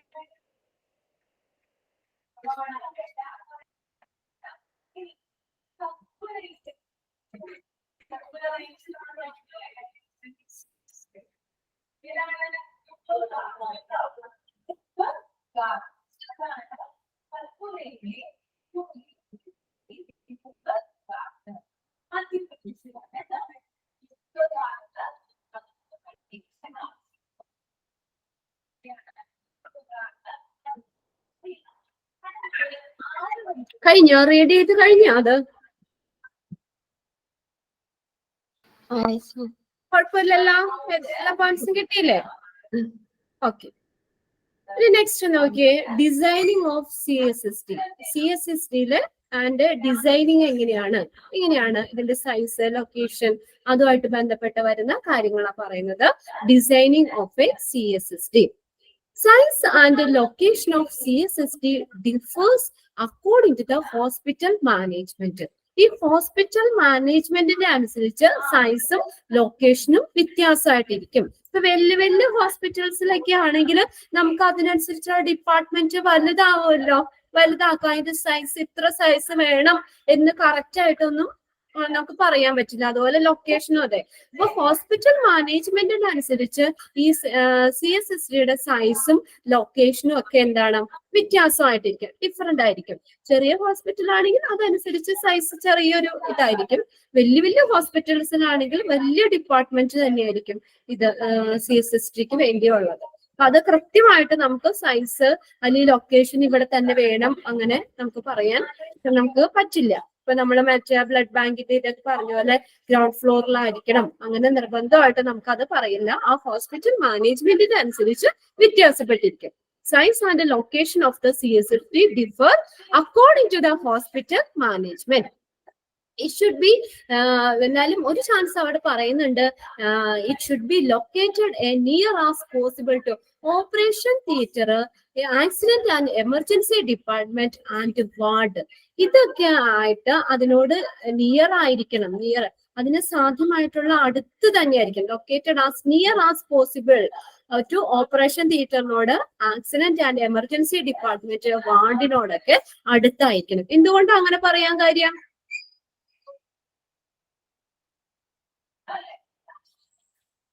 എന്തുകൊണ്ടാണ് അങ്ങനെ പറയുന്നേ? ഈ ഓപ്പറേഷൻ തിയേറ്ററിലൊക്കെ അല്ലേ ഈ എക്യുപ്മെന്റ്സ് കൂടുതൽ വേണ്ടി വരുന്നത്, സർജറിക്കൊക്കെ ആവശ്യമുള്ളത്. അപ്പൊ അങ്ങോട്ട് എക്യുപ്മെന്റ്സ് വേഗം എത്തിച്ചു കൊടുക്കാവുന്ന വേണ്ടിയാണ് അതിനോട് അടുത്തായിരിക്കണം എന്ന് പറയുന്നത്. ആ ഒരു പോസിബിലിറ്റി മാത്രമേ പറയുന്നുള്ളൂ. അല്ല സൈസ് ഇത്ര വേണം, അതിന്റെ ലൊക്കേഷൻ ഫസ്റ്റ് ഫ്ലോറിൽ സെക്കൻഡ് ഫ്ലോറിലായിരിക്കണം, അങ്ങനെയുള്ള കാര്യങ്ങളൊന്നുമില്ല. അത് ഹോസ്പിറ്റൽ മാനേജ്മെന്റിന്റെ അനുസരിച്ച് വ്യത്യാസപ്പെട്ടിരിക്കും. എന്നാലും ഇത് പറയുന്നത് operation theatre, emergency, accident and emergency department, വാർഡുകളിലോടൊക്കെ ഒരു അടുത്തായിരിക്കണം ഇതിൻ്റെത്. എന്നുവെച്ചാൽ അങ്ങോട്ടേക്ക് നമുക്ക് ആക്സിഡന്റ് ആൻഡ് എമർജൻസിയിലും ഇതുപോലെ ക്രിട്ടിക്കൽ എന്താ ഭയങ്കര സീരിയസ് ആയിട്ടുള്ള കേസുകളൊക്കെ വരുന്നത്. അപ്പൊ അങ്ങോട്ടേക്കൊക്കെ എക്യുപ്മെന്റ്സ് പെട്ടെന്ന് എത്തിക്കാൻ വേണ്ടിയിട്ടാണ് അതിനോട് ചേർന്നായിരിക്കണം എന്ന് പറയുന്നത്. Okay. Then the CSSD layout should be designed in the unidirectional flow. ഇതിന്റെ ഫ്ലോ എന്ന് പറയുന്നത് എങ്ങനെയാണ്? ലേഔട്ട് എന്ന് പറയുന്നത് ഡിസൈൻ ചെയ്ത് യൂണി ഡയറക്ഷൻ, ഒറ്റ ഡയറക്ഷനിലേക്കേ ഉള്ളൂ. എന്ന് വെച്ചാൽ ഇപ്പൊ നമ്മള് CSD ഡിപ്പാർട്ട്മെന്റിലെ ഒരു ഭാഗത്ത് അത് നിങ്ങൾക്ക് ഇതിന്റെ ഡീറ്റെയിൽ ആയിട്ട് പഠിക്കാണ്ട് ഓരോ ഏരിയകളും. അപ്പൊ നമ്മൾ ഫസ്റ്റ് കൊടുക്കുന്നത് ഒരു ചെറിയൊരു ഓപ്പണിങ്, ഒരു വിൻഡോ, ഇതുവഴി നമ്മൾ അതിന്റെ ഡിപ്പാർട്ട്മെന്റിന്റെ അകത്തേക്ക് നമ്മൾ എക്യുപ്മെന്റ്സ് കൊടുക്കും. എന്നിട്ട് അവിടെ നിന്ന് പല സ്റ്റെപ്സുകൾ അല്ലെങ്കിൽ പല ഇത് കഴിഞ്ഞിട്ട് ലാസ്റ്റ് നമ്മൾ നമ്മൾ കൊടുക്കുന്ന ആ ഒരു ഏരിയയിൽ കൂടെ അത് തിരിച്ചു വരൂല. അത് പിന്നെ സ്റ്റെറിലൈസ് ചെയ്ത മെറ്റീരിയൽസ് വേറെ അത് പുറത്തേക്ക് കൊടുക്കാനായിട്ട് വേറെ സ്ഥലമാണുള്ളത്. അതാണ് യൂണി ഡയറക്ഷൻ, ഒറ്റ ഡയറക്ഷനിലേക്കേ ഉള്ളൂ. അതാണ് അതിന്റെ ലേഔട്ട് പറഞ്ഞേക്കണേ. Unidirectional should be designed in a unidirectional, ഒറ്റ ഡയറക്ഷനിലേക്ക് മാത്രമേ ഉള്ളൂ. ഇപ്പൊ നമ്മൾ കൊടുക്കുന്ന ആ ഡോറിൽ കൂടെ തന്നെ തിരിച്ചു വരൂല, അതാണ് ഉദ്ദേശിക്കുന്നത്. അപ്പൊ നമ്മൾ ഒരു സ്ഥലത്ത് കൊടുത്തു, അവിടെ ആ പ്രോസസ്സ്, സ്റ്റെറിലൈസേഷൻ പ്രോസസ്സ് പല സ്റ്റെപ്സ് ആയിട്ട് നടന്നു. എന്നിട്ട് സ്റ്റെറിലൈസേഷൻ ചെയ്ത മെറ്റീരിയൽസ് വേറെ സ്ഥലത്താണ് കൊടുക്കുന്നത്. അല്ലാതെ നമ്മൾ കൊടുത്ത സ്ഥലത്ത് തന്നെ ചെയ്തു കഴിഞ്ഞാൽ നമുക്കത് ഇത് കിട്ടൂല. എന്താ ഉദ്ദേശിക്കുന്നത്? യൂണി ഡയറക്ഷൻ, ഒറ്റ ഡയറക്ഷനിലേക്കുള്ളൂ. നമ്മൾ കൊടുക്കുന്ന സ്ഥലം വേറെ, നമുക്കത് തിരിച്ച് സ്റ്റെറിലൈസ് ചെയ്ത് എക്യുപ്മെന്റ്സ് കിട്ടുന്ന സ്ഥലം വേറെയാണ്. ഓക്കെ. മിക്കവാറും ഈ ഡിപ്പാർട്ട്മെന്റ്, CSSD ഡിപ്പാർട്ട്മെന്റ് തന്നെ അത് ആവശ്യമുള്ള യൂസർ ഏരിയയിലേക്ക് എത്തിച്ചു കൊടുക്കുക ചെയ്യുന്നത്. ഓക്കെ. അപ്പൊ അത് ഒറ്റ ഡയറക്ഷൻ, ഒരേ ഡയറക്ഷനിലേക്ക് മാത്രമേ ഉള്ളൂ, തിരിച്ച് അതിൽ കൂടെ ഇങ്ങോട്ട് വരില്ല എന്ന് ഉദ്ദേശിച്ചേക്കുന്നത്. In multi-stored building, CSS may be formed in the lower floor. ഇനി ഒരു ഇതും കൂടി പറയുന്നുണ്ട് അവര്, multi-store ഒന്നിലധികം നിലകളുള്ള ബിൽഡിംഗ് ഒക്കെ ആണെങ്കിൽ CSS may be formed in the lower floor right under the OOT. ഇവിടെ നോക്കിയാൽ റൈറ്റ് എന്നാട്ടോ അവിടെ നൈറ്റ് എന്ന് എഴുതിയേക്കണം, റൈറ്റ് അണ്ടർ.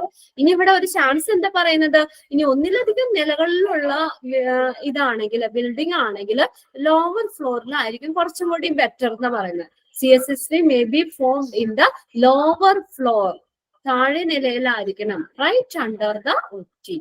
ഓപ്പറേഷൻ തീർന്ന് തൊട്ട് താഴെ ആയിരിക്കണം, റൈറ്റ് അണ്ടർ. എന്തുകൊണ്ടാ? where the perpendicular movements will be the swift possible movement of material. അപ്പൊ ഇത് നേരെ ഇപ്പൊ ഇവിടെ താഴെ നമ്മള് CSSD ആണെന്ന് വിചാരിക്കുക, അതിന്റെ നേരെ ടോപ്പിലാണ് ഓപ്പറേഷൻ ചെയ്തത്, പെർപെൻഡിക്കുലർ ആയിട്ട് നമുക്ക് ഇത് എത്തിക്കാലോ.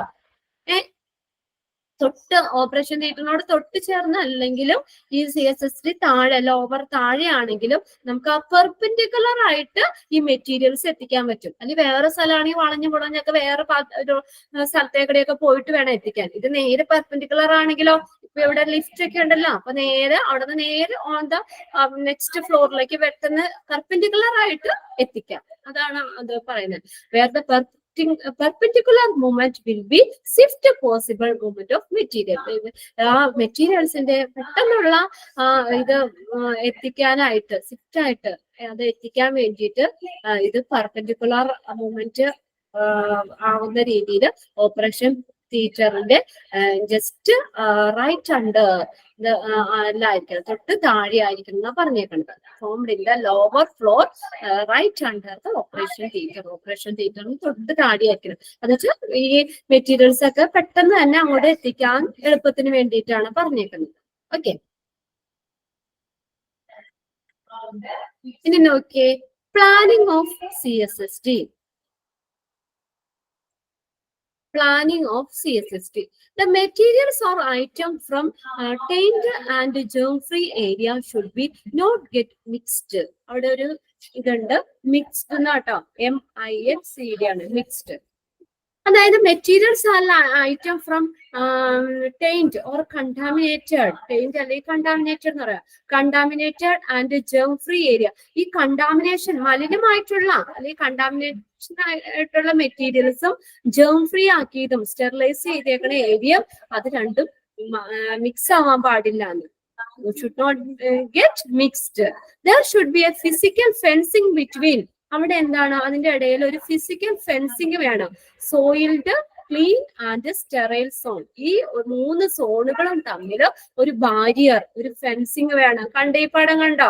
സോളിഡ് സോൺ, സോളിഡ് എന്ന് പറഞ്ഞാൽ കണ്ടാമിനേറ്റഡ് ആയിട്ടുള്ള മെറ്റീരിയൽസ് ഉള്ളത്, പിന്നെ അത് ക്ലീൻ സോണിലേക്ക് അത് മാറ്റുന്നു, പിന്നെ സ്റ്റെറൈൽ സോണിലേക്ക് വരുന്നു. അപ്പൊ ഇതിങ്ങനെ ഓരോ സോണുകളും ഇത് തമ്മിൽ മിക്സ് ചെയ്യാൻ പാടില്ല, അതിന്റെ ഇടയ്ക്ക് ഓരോ ബാരിയേഴ്സ് വേണം. ഓക്കെ, ഓരോ സോണുകളും മിക്സ് ചെയ്യാൻ പാടില്ല എന്നാ പറഞ്ഞേക്കുന്നത്. They should not get mixed. അപ്പൊ കണ്ടാമിനേറ്റഡ് ആയിട്ടുള്ള ഏരിയ അത് ഡീകണ്ടാമിനേറ്റ് ചെയ്ത് ജേം ഫ്രീ ആയിട്ടുള്ള ഏരിയ മിക്സ് ചെയ്യാൻ പാടില്ല. There should be a physical fencing between the soiled, clean and sterile zone. ഈ 3 സോണുകൾ, soiled zone, clean zone and sterile zone, ഈ 3 സോണുകളും തമ്മിൽ ഒരു ഫിസിക്കൽ ഫെൻസിങ് ഉണ്ടായിരിക്കണം. So that the risk of cross infection spread is reduced. എന്തിനു വേണ്ടിയിട്ടാ അങ്ങനെ അത് ബാരിയർ വേണമെന്ന് പറയാൻ കാര്യം? എന്തിനു വേണ്ടിയിട്ടാണ്? The risk of the cross infection spread is reduced. അതാ റിസ്ക് ഒഴിവാക്കാൻ, ക്രോസ് ഇൻഫെക്ഷൻ അല്ലെങ്കിൽ അത് ഇൻഫെക്ഷൻ ഒക്കെ സ്പ്രെഡ് ചെയ്യുന്ന ആ റിസ്ക് ഒഴിവാക്കാൻ വേണ്ടിയിട്ടാണ്. അപ്പൊ ഓരോന്നും സെപ്പറേറ്റ് ചെയ്ത് അതിന്റെ ഇടയ്ക്ക് ഒരു ബാരിയർ ഉണ്ടെങ്കിൽ പരസ്പരം ഇപ്പൊ ജേം ഫ്രീ ആയിട്ടുള്ള ഏരിയയും കണ്ടാമിനേറ്റഡ് ഏരിയയും തമ്മിൽ ഇതെന്താണ് മിക്സ് ചെയ്തിരുന്നു കഴിഞ്ഞാൽ വീണ്ടും എന്താണ് അത് സ്പ്രെഡ് ചെയ്യാനുള്ള ചാൻസ് ഉണ്ട്. അപ്പൊ ഇങ്ങനെ ഈ ക്രോസ് ഇൻഫെക്ഷൻ റിസ്ക് അത് സ്പ്രെഡ് ചെയ്യുന്നതിന്റെ ആ റിസ്ക് കുറയ്ക്കാൻ വേണ്ടിയിട്ടാണ് ഇങ്ങനെ ഓരോ സോണുകളും തമ്മിൽ ബാരിയേഴ്സ് വെച്ചിരിക്കുന്നത്. The floor should be smooth, non skid and powerful. പിന്നെ ഫ്ലോർ എങ്ങനെയായിരിക്കണം? ഷുഡ് ബി സ്മൂത്ത് ആയിരിക്കണം, നല്ല ക്ലീനിങ് ചെയ്യാനൊക്കെ എളുപ്പത്തിന് നല്ല സ്മൂത്ത് ആയിരിക്കണം. നോൺ സ്കിഡ്, തെന്നി പോകരുത്, പക്ഷെ സ്മൂത്ത് ആയിരിക്കണം, നോൺ സ്കിഡ്. തെന്നിപ്പോ സ്കിഡ് ചെയ്യാവുന്നത് ആവരുത്. നോൺ സ്കിഡ് ആൻഡ് പവർഫുൾ, നല്ല പവർഫുൾ ആയിരിക്കണം, തെന്നിപ്പോകാത്തതായിരിക്കണം, നല്ല ബലമുള്ളതായിരിക്കണം. The clean area should be sustained at positive pressure. ആ ക്ലീൻ ഏരിയയിൽ എപ്പോഴും ഒരു പോസിറ്റീവ് പ്രഷർ നിലനിർത്തണം. Sustained at positive pressure. Clean ഏരിയയിൽ എപ്പോഴും നല്ലൊരു പോസിറ്റീവ് പ്രഷർ സസ്റ്റെയിൻ ചെയ്യണം, നിലനിർത്തണം. The area of work should be made of marble.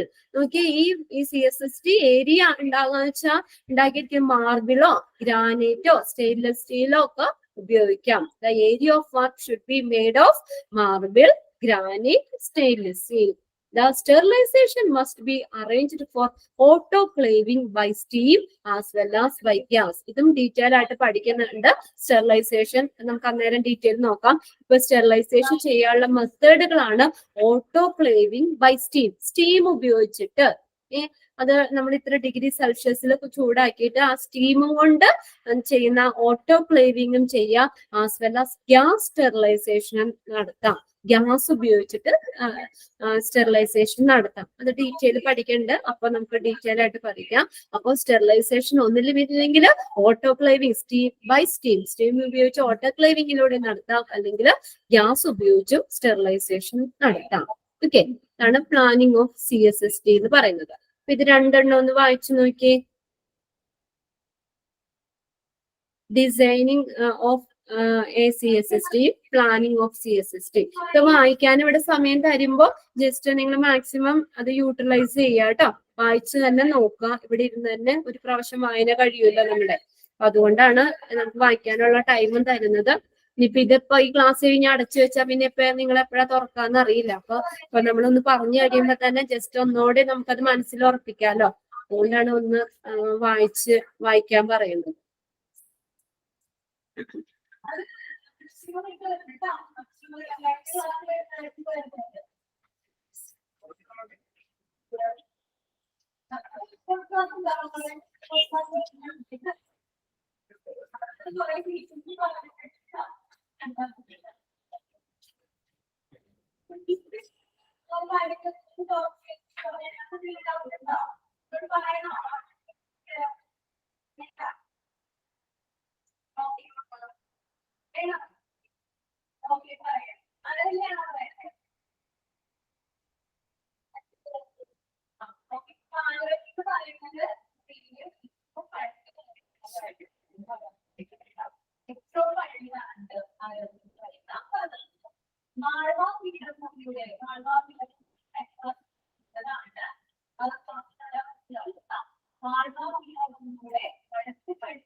Read ചെയ്ത് കഴിഞ്ഞോ നിങ്ങള്?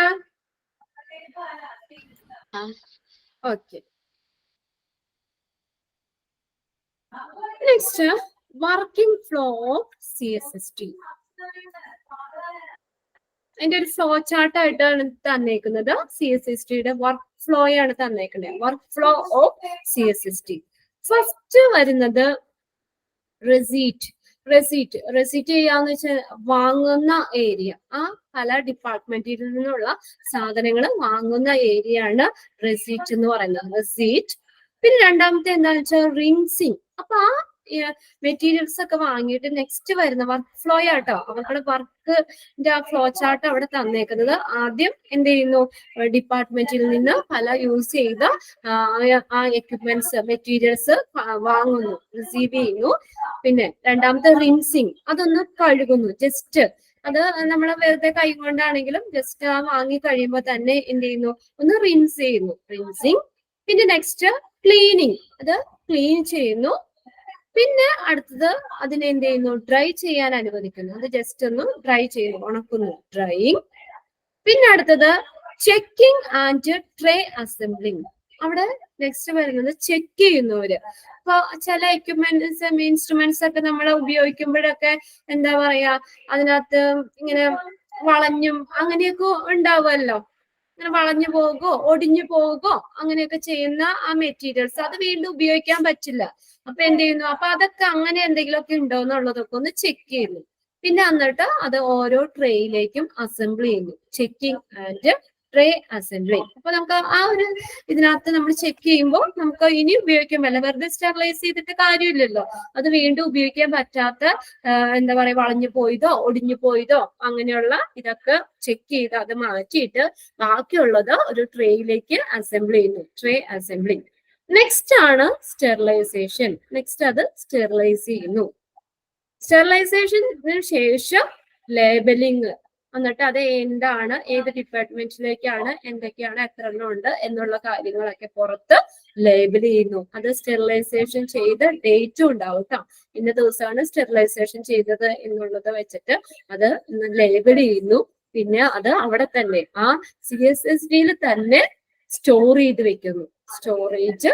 പിന്നെയാണ് ഇഷ്യൂ ആൻഡ് ഡിസ്ട്രിബ്യൂഷൻ. പിന്നെ അത് ആവശ്യമുള്ള ഡിപ്പാർട്ട്മെന്റിലേക്ക് ഇഷ്യൂ ചെയ്യുന്നു അല്ലെങ്കിൽ ഡിസ്ട്രിബ്യൂട്ട് ചെയ്യുന്നു. ഇതാണ് വർക്ക് ഫ്ലോ തന്നേക്കുന്നത്. ഇത് ഫ്ലോ ചാർട്ട് ആയിട്ട് തരുമ്പോ ഇങ്ങനെ, പിന്നെ പല സ്റ്റെപ്സ് ഉണ്ട്, അതിലൊരു മൈന്യൂട്ട് ഡിഫറൻസ് വരുന്നുണ്ട്. എങ്കിലും ഫ്ലോ ചാർട്ട് നോക്കാം. ഫ്ലോ ചാർട്ട് ആയിട്ട് തരുമ്പോൾ ഇത് കറക്റ്റ് ചെയ്ത് ഇത് തന്നെ പഠിക്കാം. Receipt, rinsing, cleaning, drying, checking and tray assembling, sterilisation, labelling, storage, issue and distribution. Okay, work flow of CSSD. ഇതിനകത്ത് which of the flow chart is correct relating to work flow of CSSD. CSSDയുടെ work flow ആയിട്ട് ബന്ധപ്പെട്ട് ഏത് flow chart ആണ് correct, അങ്ങനെ വേണമെങ്കിൽ ചോദിക്കാം. അപ്പൊ അതുകൊണ്ട് അല്ലെങ്കിൽ പിന്നെ ഓരോന്ന് ഏതെങ്കിലും ഇങ്ങനെ ഡാഷ് ഇട്ട് കൊടുക്കാം. ഫസ്റ്റ് റെസീറ്റ് കഴിഞ്ഞ് ഒരു ഡാഷ് ഇട്ടിട്ട് ക്ലീനിങ്, അപ്പൊ അവിടെ അതിന്റെ ഇടയ്ക്ക് വരുന്നത് ഏതാണ്, അങ്ങനെ വേണമെങ്കിൽ നോക്കാം. അപ്പൊ ഈ ഫ്ലോ ചാർട്ട് ഏത് ടൈപ്പാന്ന് ഇല്ല, ആ ഫ്ലോ ചാർട്ട് ഒന്ന് പഠിച്ചു വെക്കാം. ഏതൊക്കെയായിരുന്നു ഫസ്റ്റ് ഏതാ ഫ്ലോ ചാർട്ടിലെ വർക്ക് ഫ്ലോ ആണ് കേട്ടോ. അവിടുത്തെ നടക്കുന്ന വർക്കുകൾ, CSSD നടക്കുന്ന വർക്ക്, ആ വർക്ക് ഫ്ലോ കാണിക്കുന്ന ഒരു ചാർട്ടായി കൊടുത്തേക്കുന്നത്. ഫസ്റ്റ് ഏതായിരുന്നു? Receipt, cleaning, drying, check and tray assembly. ട്രേയിലേക്ക് അത് അസംബിൾ ചെയ്യുന്നു, ചെക്ക് ചെയ്തിട്ട് ഒരു ട്രേയിലേക്ക് മാറ്റുന്നു. പിന്നെ സ്റ്റെറിലൈസേഷൻ നടത്തുന്നത്, ലേബലിംഗ് ചെയ്യുന്നു, സ്റ്റോർ ചെയ്യുന്നു, ഇഷ്യൂ ആൻഡ് ഡിസ്ട്രിബ്യൂഷൻ. അപ്പൊ ഇത് സ്റ്റെറിലൈസേഷൻ കഴിഞ്ഞ അപ്പൊ തന്നെ ആ CSSD തന്നെ അവിടെ അവർ സ്റ്റോർ ചെയ്ത് വെക്കുകയാണ്. അതിനുശേഷമാണ് യൂസർ ഡിപ്പാർട്ട്മെന്റിലേക്ക് അത് ഡിസ്ട്രിബ്യൂട്ട് ചെയ്യുന്നത്. ഓക്കെ, വർക്ക് ഫ്ലോ ഇതിങ്ങനെ തന്നെ നോക്കുക. ഇനി ഒരു കാര്യം കൂടെ ഉണ്ട്, ഓർഗാനോഗ്രാം ആണ്. ഇത് നമ്മൾ മറ്റേ ബ്ലഡ് ബാങ്കിന്റെ പഠിച്ചതുപോലെ തന്നെ CSSD ഇൻചാർജ് മാനേജർ, ഓർഗാനോഗ്രാം. അപ്പൊ CSSDയുടെ ഏറ്റവും ടോപ്പിൽ നിൽക്കുന്നത് CSSD ഇൻചാർജ് മാനേജറിനാണ്. CSSD incharge manager. പിന്നെ CSSD ടെക്നീഷ്യൻ, അതിന്റെ തൊട്ട് താഴെ വരുന്നതാണ് CSSD ടെക്നീഷ്യൻ വരുന്നുണ്ട്. പിന്നെയാണ് CSSD അസിസ്റ്റന്റ് വരുന്നുണ്ട്. നെക്സ്റ്റ് തൊട്ട് താഴെ ക്ലർക്ക് ആൻഡ് സ്റ്റോർ കീപ്പർ, ക്ലർക്ക്മാര്, സ്റ്റോർ കീപ്പറുകള്, പിന്നെ അതുപോലെ തന്നെ ഹൗസ് കീപ്പിംഗ് സ്റ്റാഫുകള്. ഇത്രയാണ് അതിന്റെ ഓർഗാനോഗ്രാമിൽ വരുന്നത്. അതും ഇതുപോലെ തന്നെ പഠിക്കാം. CSSD incharge, manager, CSSD technician, CSSD assistant, ടെക്നീഷ്യന്റെ താഴെ അസിസ്റ്റന്റ് വരുന്നുണ്ട്. പിന്നെ അതിന്റെ താഴെയാണ് ക്ലർക്കുകള് അല്ലെങ്കിൽ സ്റ്റോർ കീപ്പേഴ്സ്, സ്റ്റോർ കീപ്പർമാര്, ക്ലർക്കുകള്. പിന്നെ അടുത്ത ലാസ്റ്റ് ആണ് ഹൗസ് കീപ്പിംഗ് സ്റ്റാഫുകള്. ഓക്കെ, അപ്പൊ ഇന്ന് ഇത്രയും മതി. ഓക്കെ, നെക്സ്റ്റ് ഇനി അതിന്റെ ഫങ്ഷണൽ ഏരിയാസ് വരുന്നത്. ഒരു കാര്യം ചെയ്തേ, നിങ്ങൾ ആ വർക്ക് ഫ്ലോ ഒന്ന് നോട്ടിലേക്ക് ഒന്ന് എഴുതിയെടുത്തോ. അത് ജസ്റ്റ് അതിന്റെ ഒപ്പം തന്നെ പഠിക്കുകയും ചെയ്യട്ടോ. വർക്ക് ഫ്ലോയിൽ എഴുതിയെടുക്കുക. എന്നിട്ട് നെക്സ്റ്റ് ഓർഗാനോഗ്രാം കൂടി ഒന്ന് വരച്ചു വയ്ക്കുക. CSSD work flow of CSSD heading കൊടുക്കുക.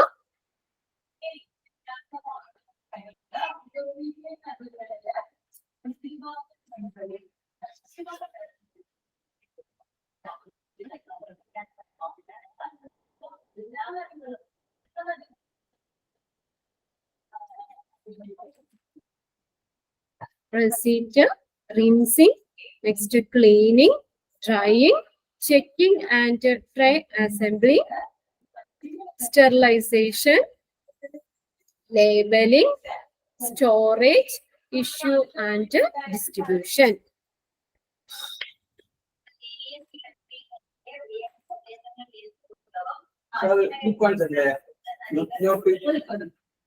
Issue and distribution.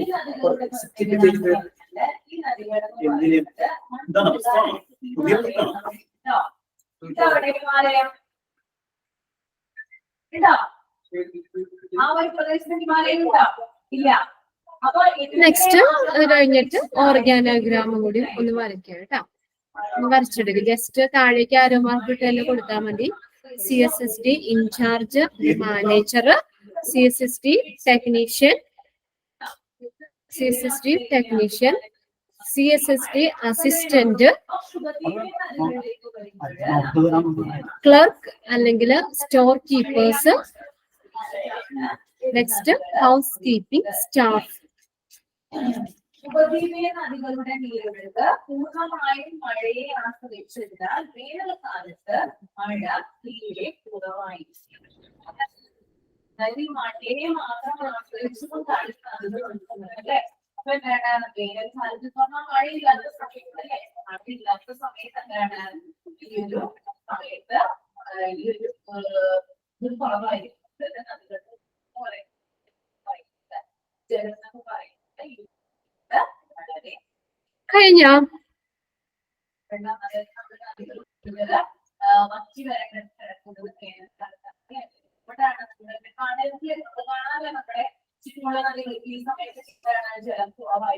ഇങ്ങനെ ഇതുപോലെ ഭംഗിയിലൊന്നും വരയ്ക്കണ്ട. ജസ്റ്റ് ഒന്ന് അരമാർക്ക് ഇട്ടൊന്ന് നോട്ട് ചെയ്ത് വെച്ചാൽ മതി.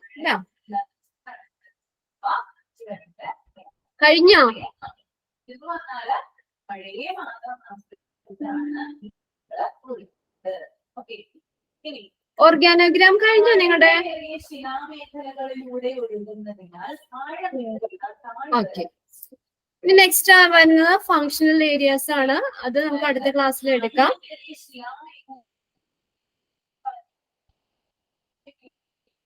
ഫങ്ഷണൽ ഏരിയ 6 ആയിട്ടാണ് തിരിച്ചേക്കുന്നത്. 6 ഫങ്ഷണൽ ഏരിയാസ് ഉണ്ട്. ഡീറ്റെയിൽ നമുക്ക് അടുത്ത ക്ലാസ്സിൽ എടുക്കാം. അതിനകത്ത് ഫസ്റ്റ് വരുന്നത് ഇതുപോലെ തന്നെ റിസീവിംഗ് ഏരിയ ആണ്. First functional areas at CSSD. Functional area എന്ന് എടുത്ത് ചോദിക്കുമ്പോൾ ഇതിന്റെ 6 എണ്ണാണ് എഴുതേണ്ടത്. റിസീവിംഗ് ഏരിയ ഫസ്റ്റ്, ഈ എക്യുപ്മെന്റ്സ് ഒക്കെ റിസീവ് ചെയ്യുന്ന ഏരിയ റിസീവിംഗ് ഏരിയ. പിന്നെ അത് ക്ലീൻ ചെയ്യുന്നു, ക്ലീനിങ് ഏരിയയിലേക്ക് കൊടുക്കുന്നു, ക്ലീനിങ് ഏരിയ. നെക്സ്റ്റ് അത് പാക്ക് ചെയ്യാണ് ചെയ്യുന്നത്, പാക്കിംഗ് ഏരിയ. എന്തുകൊണ്ടാണെന്ന് വെച്ചാൽ നമുക്ക് പാക്ക് ചെയ്തിട്ട് നമ്മൾ സ്റ്റെറിലൈസേഷൻ ചെയ്യുകയാണെങ്കിൽ നമുക്ക് എന്താ പിന്നെ സ്റ്റെറിലൈസ് ചെയ്തിട്ട് പിന്നെ അതിനകത്തൊന്നും ടച്ച് ചെയ്യേണ്ട ആവശ്യമില്ലല്ലോ. അപ്പൊ വീണ്ടും അല്ലെങ്കിൽ അത് മലിനമാകാനുള്ള ചാൻസ് ഉണ്ട്. അതുകൊണ്ട് ക്ലീനിങ് കഴിഞ്ഞ് അപ്പൊ തന്നെ എന്ത് ചെയ്യുന്നു, പാക്കിംഗ് ചെയ്യുന്നു. പാക്കിംഗ് ഏരിയയിലേക്ക് കൊടുക്കുന്നു, പാക്ക് ചെയ്യുന്നു. നെക്സ്റ്റ് ആണ് സ്റ്റെറിലൈസേഷൻ ചെയ്യാൻ വേണ്ടി സ്റ്റെറിലൈസേഷൻ ഏരിയയിലേക്ക് കൊടുക്കുന്നു. സ്റ്റെറിലൈസേഷന് ശേഷം അത് പിന്നെ നെക്സ്റ്റ് സ്റ്റോറേജ് ഏരിയയിലേക്കാണ് കൊടുക്കുന്നത്. Storage area. ലാസ്റ്റ് അത് സ്റ്റോറേജ് ഏരിയയിൽ ആ താൽക്കാലികമായിട്ട് CSST ഡിപ്പാർട്ട്മെന്റിൽ തന്നെ അത് സ്റ്റോർ ചെയ്യുന്നു. അതിനുശേഷം ആവശ്യമുള്ള ആ യൂസർ ഡിപ്പാർട്ട്മെന്റിലേക്ക് അത് ഡിസ്ട്രിബ്യൂഷൻ നടത്തുന്നു. Distribution area. ഇപ്പൊ ഫങ്ഷണൽ ഏരിയനെ 6ആയിട്ടാണ് തിരിച്ചിരിക്കുന്നത്. Receiving area, cleaning area, packing area, sterilising area, storage area, distribution area. ഏതൊക്കെയാണ് ഫങ്ഷണൽ ഏരിയാസ് വരുന്നേ? Receiving area, cleaning area, packing area, sterilising area, storage area, distribution area. Okay, ഇന്ന് ഇത്രയും മതി. നെക്സ്റ്റ് നമുക്ക് ഇതിന്റെ ഡീറ്റെയിൽ ഓരോന്നിനെ കുറിച്ചും ഡീറ്റെയിൽ ആയിട്ട് പഠിക്കാണ്ട് അത് നെക്സ്റ്റ് നാളെ ക്ലാസ്സിൽ നമുക്ക് എടുക്കാം. അപ്പൊ ഇന്ന് നമ്മൾ CSSD എന്താണ് എന്ന് പറഞ്ഞു. ഫുൾ ഫോം നോക്കുക. കഴിഞ്ഞ പ്രീവിയസ് ക്വസ്റ്റ്യൻ പേപ്പറിൽ ചോദിച്ചിട്ടുള്ള ക്വസ്റ്റ്യൻ ആയിരുന്നു expand CSSD central sterile supply department. എന്റെ ഇൻട്രൊഡക്ഷൻ പറഞ്ഞു. എന്താണ് CSSD ഡിപ്പാർട്ട്മെന്റ്, അവിടുത്തെ ഒബ്ജക്റ്റീവ്സ് അല്ലെങ്കിൽ ഫങ്ഷൻസ് എന്തൊക്കെയാണ് അവിടെ ചെയ്യുന്നത്, അതിന്റെ ഫങ്ഷൻ എന്താണെന്ന് പറഞ്ഞു. പിന്നെ അത് ലൊക്കേഷനുമായി ബന്ധപ്പെട്ട് ഡിസൈനിങ് ഓഫ് CSSD പറഞ്ഞു. പിന്നെ പ്ലാനിങ് ഓഫ് CSSD. പിന്നെ നെക്സ്റ്റ് പറഞ്ഞത് വർക്ക് ഫ്ലോ ആണ്. പിന്നെ നെക്സ്റ്റ് നമ്മൾ ഓർഗാനോഗ്രാം പറഞ്ഞു. Organogram. Next last functional areas. 6 functional area ഉണ്ട്. ഓരോന്നും ഏതൊക്കെയാണെന്നാണ് പറഞ്ഞത് കേട്ടോ. ഓക്കെ, അപ്പോ നെക്സ്റ്റ് ക്ലാസ്സിൽ നമുക്ക് ഡീറ്റെയിൽ പഠിക്കാം. ഞാൻ ക്ലാസ് വൈൻഡ് അപ്പ് ചെയ്തോട്ടെ. ഇപ്പൊ ഇത്രയും പഠിപ്പിച്ചതിൽ എന്തെങ്കിലും ഡൗട്ട് ഉണ്ടോ നിങ്ങൾക്ക്? എന്തെങ്കിലും സംശയം ഉണ്ടോ? ഇല്ല, എല്ലാവർക്കും മനസ്സിലായി. ഓക്കെ, എന്നാ ക്ലാസ് വൈൻഡ് അപ്പ് ചെയ്തോട്ടെ. Okay, thank you. നെക്സ്റ്റ് ക്ലാസ്സിൽ നമുക്ക് ബാലൻസ് നോക്കാം കേട്ടോ. Okay, bye. Thank you ma'am.